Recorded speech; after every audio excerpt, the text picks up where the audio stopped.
through to people who don't exercise at all because of limitations due to injury, disease, disability, or maybe where they're living geographically doesn't provide them with access to opportunities to engage in sport or physical activity. Or maybe the country they live in actually has laws and restrictions that doesn't allow them to be able to participate in sports or physical activity. And we can look at it from the perspective of what is the relevance to disease states. How do you learn physical movement?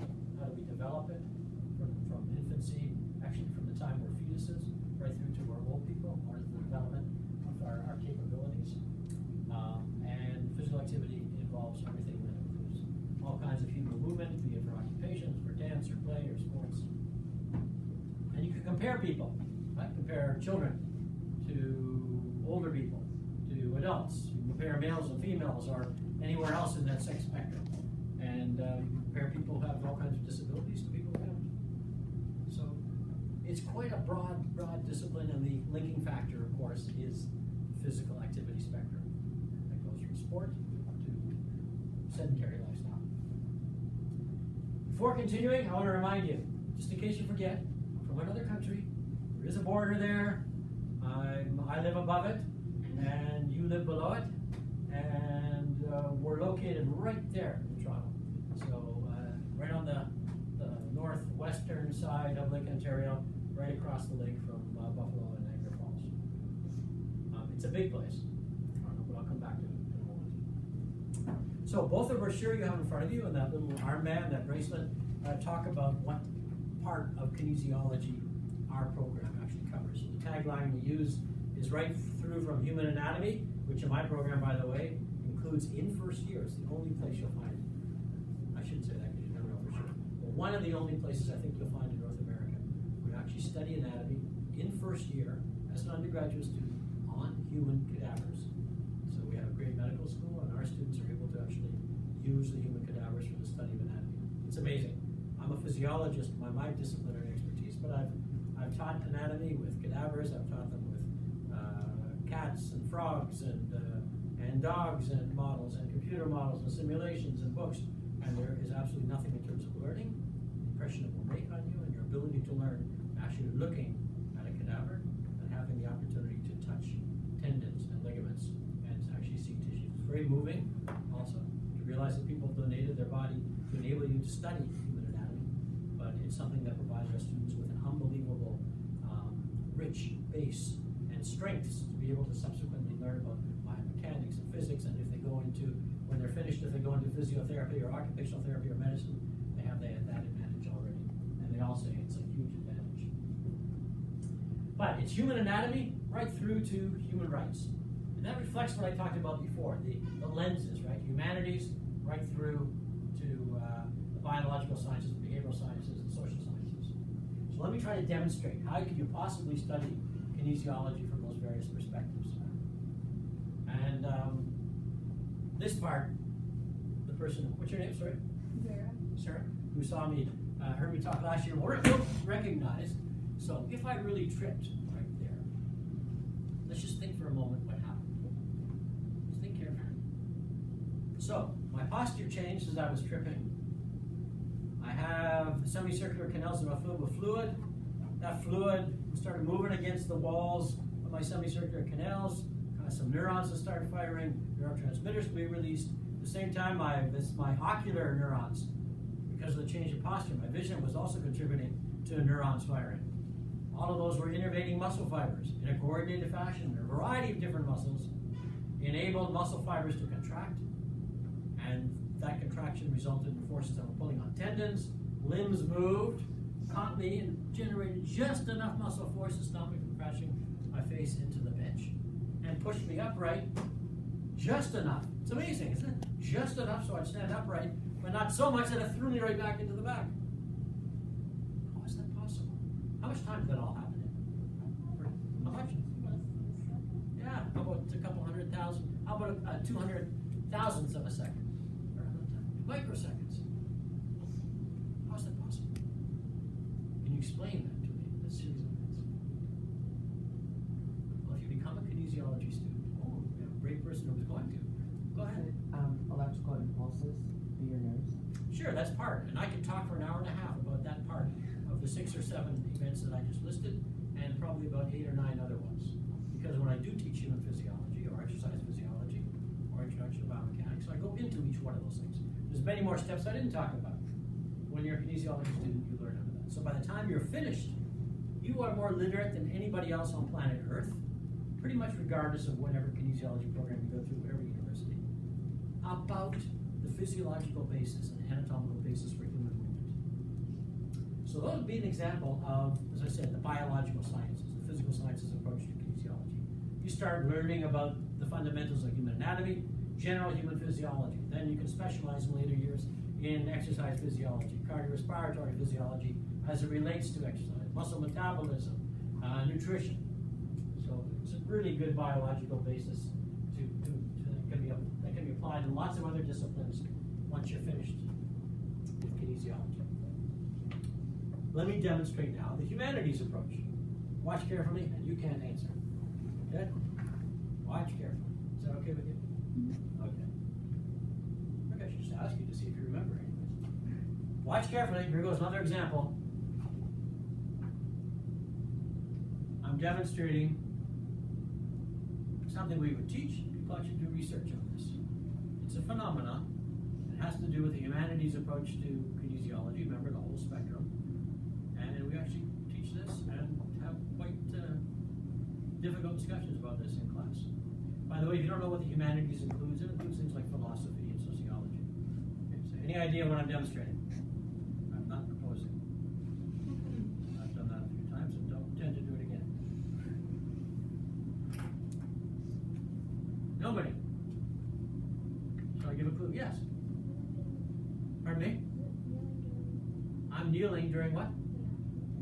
I am dealing with the national anthem. Why am I doing that? Yeah. You sure you didn't hear me talk about this? Okay, very good. Very few people get that the first go around. So, what you're referring to is actually someone whose name is Colin Kaepernick. He was a second-string NFL quarterback, still very alive and very healthy, and trying to become again a second-string quarterback somewhere. But he started kneeling during the playing of the national anthem, NFL games, on his knee. Other players on his team started joining him. And at the time, this is about 2.5 years ago, 3 years ago, he was trying to bring attention to what he perceived as being inordinate amounts of police brutality against the black population of the United States of America. Other players on other teams joined him. Social media went wild. Television, news, Twitter, the President of the United States. He tweets about almost anything. But he started tweeting about it and giving his perspective on what they thought about it. So Colin Kaepernick was extremely successful in bringing attention, social media attention, to an issue that was a really important social media, using sport as a platform to be able to bring attention to this very important social issue. I could give you another example that I frequently talk about. Well, in fact, we just had the NBA, didn't they just play an exhibition game in China? And didn't LeBron James have to make a statement on behalf of the team because somebody started mouthing off about one of the players about what was going on in Hong Kong? And then he was castigated for expressing an opinion that had political implications for the United States. And then the NBA backed out, whereas, in fact, they could have used it as a really important social platform and tried to actually express public disagreement with what China was doing in Hong Kong. I could talk about the 1972 Olympics in Munich and the PLO, Palestinian Liberation Organization, which killed several members of the Israeli Olympic team in the Olympic Village in their residences. Why?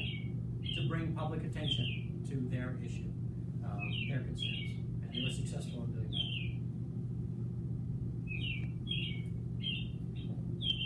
So those are all examples. Let me give you one more. It's popular, and I'm in the United States anyways. Lance Armstrong. Anybody heard about him? Who was he? Anybody know? What do you know about him?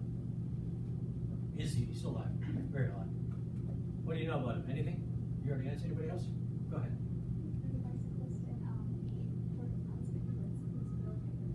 That's correct. He was a very successful road cyclist. And road cyclists, I'm a physiologist, I know what it takes for the body to adapt to exercise, to become trained. I can tell you that road cyclists in general are aerobic beasts. There's no athlete that aerobically, in general, are as fit aerobically as our road cyclists. Doesn't matter what the sport. He won the Tour de France, a multi-day event, very demanding aerobically, many times. He was superb. He set lots of records, all kinds of time trials. An amazing athlete. And yes, he was found and admitted to having been using doping. He'd been using banned substances in his sport, and all those medals and records were stripped away from him. What else do you know about him? Anybody? Well, he actually started, you see these blue bracelets in front of you? He actually started a charity. And the charity was to raise research funds. And he was the very first one to use these bands, and they became very popular since. But the logo on his was Livestrong. It was a yellow band with blue font, and Livestrong was the name of the charity that he started. It was to raise funds in support of testicular cancer research and to support cancer survivors and their families. Generated tens of millions of dollars annually, each year for several years, until he admitted to doping. And even though he resigned from the board of directors of that charity, tried to dissociate himself entirely from it, the ability of that charity to actually generate research funds, what do you think happened? Well, it went through the floor because of his celebrity, which had turned into notoriety. So let me ask you a question. This is something we would also talk about in one of the courses we have on ethics and sport. What's more important? Preserving the integrity of sport by outing somebody who cheated, make sure everybody knows about it so that they're stripped of their celebrity, or keep your, and by the way, by doing that, you, like I said, preserving the integrity of sport, versus keeping your mouth shut. Be quiet. Don't say anything, even though you do know, but by being quiet, you're preserving the ability of that charity to continue to generate tens of millions of dollars annually in support of a very needy cause that could result in research findings that save the lives of people. What's more important? I don't see any hands going up, which is a good thing, because there is no right or wrong answer to that question. It's a value. You have yours, I have mine. Mine might surprise you. I'm not going to tell you what I think is more important. I actually do think one is more important. I'm not going to tell you which one. I don't want to bias your perspective. You develop your own. But I will tell you that that is an example of what one can study in kinesiology from the humanities perspective. Important social issues that actually can result in societal change. And there's lots more that we can talk about. So, I've tried to exemplify from each one of the disciplines that multidisciplinary approach that we sometimes classify as biophysical, behavioral, and physical. The term they use are physical cultural studies. It really means sociology. Let me try to exemplify it from our problem that we would study in kinesiology. Concussions. You can have concussions from sports, you can have concussions outside of sports, lots of things. But let's talk about it from a sports perspective. Anybody had a concussion? Here, they think. 1, 2, 3, 4. What from sports? Or from an accident? Yeah? Sports also for you? No? Want to share or not? No, it's good. Okay. I've had several. One was simply bumping my head in getting up from inside a closet, and it was not from sports. The others were from sports. But they're pretty serious, right? So if you're studying concussions from a biological sciences approach, you'll probably be focused on questions that are within that blue frame there. Right? What actually happens physiologically that leads to the symptoms of concussions being manifested? And they can be pretty serious, right? They can last anywhere from hours to days to weeks to months to longer than a year. And is there a test? Can you actually measure something? Can I image something in your brain? Let me ask you this way. Do you think that there is something that I can actually image in your brain, or something I can measure in blood to tell me how severe a concussion is, how long it lasts, and when it's over, when I can go back and resume behavior? Is there such a thing? Are you aware of anything? The answer is no, there isn't. I'm trying for 40 or 50 years. Sometimes people come up with various things to try it, but so far,